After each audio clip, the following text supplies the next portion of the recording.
Bab 1243. Siasatmu rumit. Tebak. Tetua pengurus memandang Mileye dan tidak berbicara. Apakah Mileye bisa membuka ruang buku? Dia benar-benar tidak tahu. Mileye ini sangat licik. Saat ini, Mileye tiba-tiba berkata, "Tuan, yang seharusnya kamu pikirkan sekarang adalah kita punya waktu." Tetua pengurus sedikit mengernyit, "Apa maksudmu?" Mileye melotot kepada tetua pengurus. Pertama, mereka tidak memiliki cara untuk membuka ruang buku untuk saat ini. Dan kedua, kita memiliki lebih banyak waktu untuk memikirkan bagaimana menangani mereka. Bagaimana menurutmu? Tetua pengurus ragu-ragu, lalu berkata, "Jika ruang buku dibuka dalam waktu singkat, apa yang harus kita lakukan?" Mileye berkata dengan serius, "Jadi, kita harus cepat. Dapatkan kembali ruang buku sebelum mereka membukanya. Ambil kembali." Tetua pengurus memandang Mileye, "Apakah kamu pikir kamu bisa mendapatkannya kembali?" Mileye tersenyum dan berkata, "Kalau begitu duduk saja dan tunggu kematian." Tetua pengurus terdiam. Mileye berkata lagi, "Aku punya cara untuk mendapatkannya kembali." Tetua pengurus memandang Mileye, "Apa caranya?" Mileye berkata, "Kamu harus tahu bahwa ruang buku telah mengenali aku sebagai majikannya. Aku memiliki hubungan spiritual dengannya, dan aku dapat merasakan di mana letaknya." Tetua pengurus menggelengkan kepalanya, "Terus kenapa? Kamu tahu di mana itu, tapi tidak mungkin untuk mengambilnya kembali." Mileye tersenyum dan berkata, "Bagaimana jika kita bergabung?" Tetua pengurus terdiam. Mileye melanjutkan, "Tetua pengurus, aku harap kamu mengerti satu hal sekarang, yaitu kitab Taoisme dan kitab Buddha ada di tangan dunia Tao. Jika kita tidak bersatu, pada akhirnya, semua orang akan mati." Tetua pengurus memandang Mileye, "Tuan Muda Ye, aku sangat takut padamu. Kamu terlalu banyak trik." Mileye mengangkat bahu, "Kalau begitu, sampai jumpa lagi tetua pengurus." Setelah berbicara, dia berbalik dan pergi. Pada saat itu, tetua pengurus tiba-tiba berkata, "Tuan Muda Ye tetap di sini." Mileye memandang tetua pengurus dan berkata sambil tersenyum, "Apakah ada perlu, tetua pengurus?" Tetua pengurus berkata dengan suara berat, "Tuan Muda Ye, aku pikir kita bisa bekerja sama." Mileye tertawa, "Aku harus bertemu kepala biara kuil kuno." Tetua pengurus sedikit mengernyit, "Apa maksud Tuan Muda Ye?" Mileye menggelengkan kepalanya, "Tetua pengurus, kamu penakut dan kurang berani dalam melakukan sesuatu. Aku tidak ingin berbicara denganmu." Tetua pengurus memandang Mileye dan tidak berbicara. Mileye hendak berbicara, ketika ruang hampa di depan tetua pengurus tiba-tiba terbelah, dan kemudian, seorang biksu tua berjubah putih keluar. Melihat biksu tua berjubah putih itu, tetua pengurus buru-buru memberi hormat, "Kepala biara." "Ayo, kepala biara kuil kuno." Kepala biara memandang Mileye dan tersenyum kecil, "Tuan Muda Ye, bisakah kita bicara?" Mileye tersenyum dan berkata, "Baik." Kepala biara membuat isyarat mempersilakan. Mileye juga memberi isyarat mempersilakan, lalu keduanya berjalan menuju kedalaman langit berbintang. Di tengah jalan, kepala biara tiba-tiba berkata, "Tuan Muda Ye masih muda, bukan hanya pedang Tao kamu yang telah mencapai kebebasan hati, tetapi akalmu ini juga unik di dunia, benar-benar unik di dunia." Mileye melirik kepala biara, dia merasa sedikit kaget, pihak lain justru melihat prestasi pedang Tao miliknya saat ini. Ketahuilah, tetua pengurus, paus dan yang lainnya tidak menyadarinya. Kepala biara berkata sambil tersenyum, "Tuan Muda Ye, aku ingin tahu tentang sesuatu, aku harap Tuan Muda Ye bisa menjelaskannya." Mileye mengangguk, "Kepala biara tolong bicara." Kepala biara berkata dengan lembut, "Setahu aku, ada beberapa master misterius di belakang Tuan Muda Ye. Orang-orang ini memiliki asal-usul yang misterius dan kuat.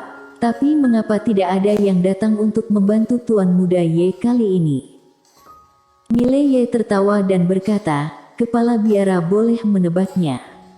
Kepala biara menggelengkan kepalanya dan tersenyum, "Aku tidak bisa menebaknya." Mile Ye terkekeh, "Kepala biara, keluargaku memberitahuku bahwa semuanya tergantung pada diriku sendiri. Mengandalkan diri sendiri." Kepala biara terdiam.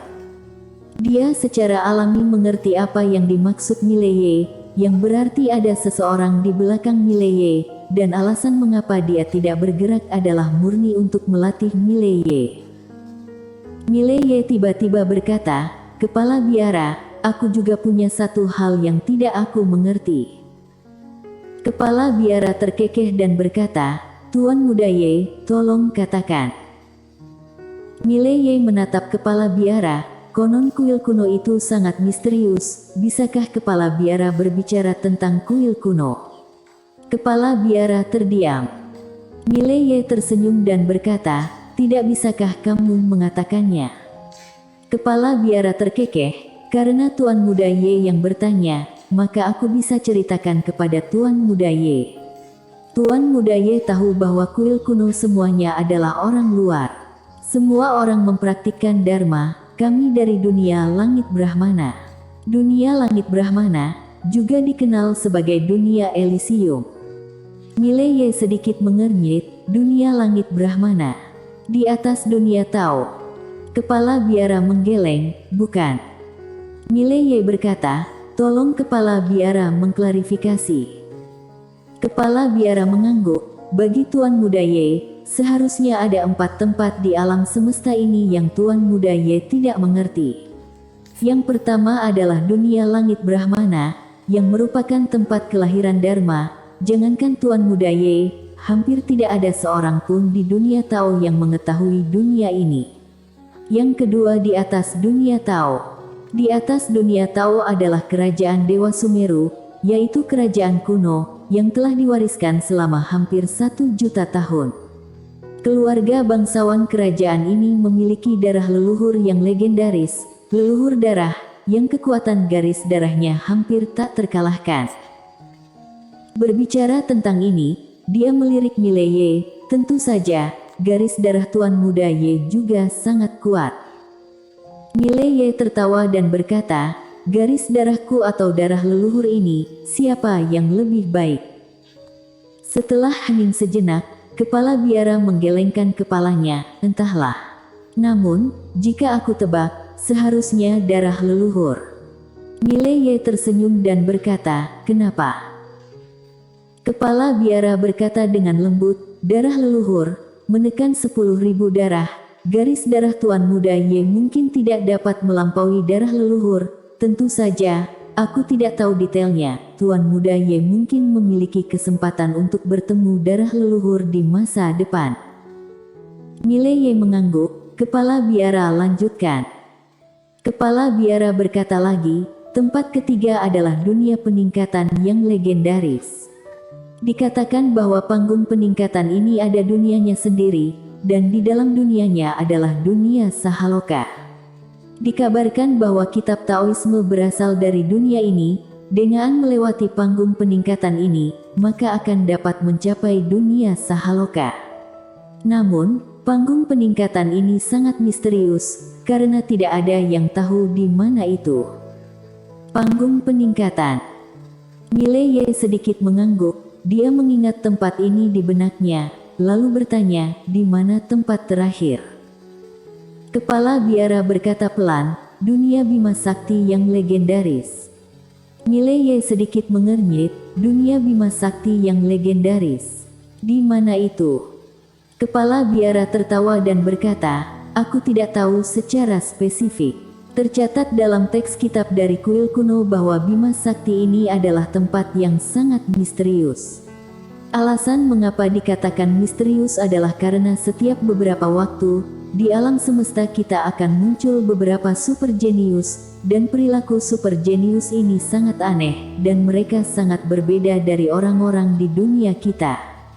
Baik cara mereka berbicara atau berperilaku, mereka sangat berbeda dari kita. Dan pikiran mereka juga sangat aneh. Menurut catatan investigasi dari teks kitab kuil kuno, orang-orang berperilaku aneh ini semuanya berasal dari dunia Bima Sakti, dan mereka semua menyebut diri mereka sebagai penyintas waktu. Penyintas waktu. Mileye berkedip, penyintas waktu. Apa maksudmu? Kepala biara mengatupkan kedua matanya, mereka adalah orang-orang yang telah melintasi waktu. Keberuntungan orang-orang ini seringkali sangat berlawanan dengan langit. Kultivasi dan petualangan mereka di luar imajinasi kita, itu seperti curang. Namun, mereka seringkali ditekan Tiandao, karena di mata Tiandao, mereka adalah orang luar dan penduduk ilegal. Namun, ada juga beberapa penyintas waktu yang sangat berkuasa dan membunuh Tiandao. Singkatnya, ini adalah kelompok orang yang sangat istimewa. Saat dia berbicara, dia melihat ke arah Mileye. Sebenarnya, kuil kuno juga mengira bahwa Tuan Muda Ye adalah orang seperti ini pada awalnya, tetapi kemudian kami mengetahui bahwa Tuan Muda Ye bukanlah orang seperti itu. Mileye sedikit bingung, bagaimana bisa tahu? Kepala biara berkata sambil tersenyum, jika Tuan Muda Ye adalah orang seperti ini, Tiandao 5 dimensi tidak akan pernah membantu Tuan Muda Ye. Juga, sebab akibat nasib Tuan Muda Ye adalah milik alam semesta ini.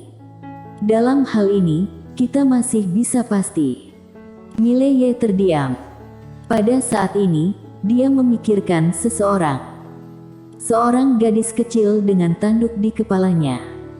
Gadis kecil itu bertingkah sangat aneh. Pakaiannya juga aneh. Gaya berbicaranya bahkan lebih aneh. Orang itu tidak akan berasal dari dunia Bima Sakti, bukan? Dan si kecil putih itu. Si kecil putih juga agak aneh. Kepala biara tiba-tiba berkata lagi, sebenarnya ada tempat lain, tapi aku tidak tahu pasti apa benar ada tempat seperti itu. Mileye menarik kembali lamunannya dan menatap kepala biara, tempat apa itu? Kepala biara berkata dengan suara berat, dunia bawah. Dunia bawah. Mileye sedikit mengernyit, di mana? Kepala biara berkata pelan, dunia tempat kita berada sekarang adalah dunia atas, tetapi konon ada dunia lain yaitu dunia bawah. Dan dunia bawah ini ada di samping kita, tetapi kita tidak bisa masuk ke dunia ini, karena bukan milik dunia kita, dan orang-orang dari dunia itu tidak bisa masuk ke dunia kita. Kecuali, berbicara tentang ini, dia tiba-tiba tidak mengatakan apa-apa. Mileye penasaran, kecuali apa? Kepala biara memandang Mileye, orang yang dapat melihat melalui semua rintangan di dunia baru dapat melihat dunia bawah ini, dan sejauh ini aku belum pernah melihat orang seperti itu. Namun, dunia terbagi menjadi atas dan bawah. Karena kita termasuk dunia atas, jadi mungkin ada dunia bawah. Dunia bawah. Mileye terdiam. Sepertinya kalau sempat dia harus bertanya pada Safera Mu atau wanita bergaun polos. Di antara kenalannya, seharusnya hanya 2 orang ini saja yang tahu kalau ada dunia bawah di dunia ini. Saat ini, kepala biara tiba-tiba berkata, Tuan Muda Ye, bisakah kita bicara tentang bagaimana menghadapi dunia Tao sekarang? Mileye simpan kembali kepikirannya dan berkata sambil tersenyum, tentu. Kepala biara, ide aku sangat sederhana, yaitu tidak bisa membiarkan dunia Tao membuka ruang buku dan mempraktikkan kitab Taoisme dan kitab Buddha di dalamnya. Bagaimana menurutmu? Kepala biara mengangguk, pendapatku sama dengan Tuan Muda Ye. Mileye menatap kepala biara dan berkata sambil tersenyum, aku tahu kuil kuno takut padaku, tapi sejauh menyangkut kondisi buruk saat ini, dunia Tao adalah ancaman terbesar bagi kita. Apa pendapat Kepala Biara? Kepala Biara terkekeh dan berkata, Tuan Muda Ye jangan khawatir, selama periode bekerja sama, kuil kuno tidak akan melakukan apapun terhadap Tuan Muda Ye. Mile Ye tertawa dan berkata, bagus. Kepala Biara, sebenarnya, aku bisa merampas kembali ruang buku tapi aku harus mencapai alam escape baru ada keyakinan bisa merampasnya dan membuka kunci ruang buku. Kepala Biara terdiam. Mile Ye berkata lagi, begitu ruang buku aku kembali, aku akan segera membuka ruang buku, kemudian kita akan membagikannya. Selama periode ini, kita juga perlu bergabung, karena dunia Tao sama sekali tidak akan membiarkan kita membuka ruang buku begitu saja. Kepala Biara memandang Mile Ye, prinsipnya Tuan Muda Ye sampai di alam escape. Kan? Mile Ye mengangguk. Kepala Biara menatap Mile Ye, kapan Tuan Muda Ye akan tiba di alam escape? Mile Ye menatap Kepala Biara dan berkata dengan serius, Tuan, kalian harus membantuku. Kepala Biara mengatupkan kedua tangannya, Amitabha, Tuan Muda Ye, kamu memiliki trik yang dalam. Mile Ye bersambung.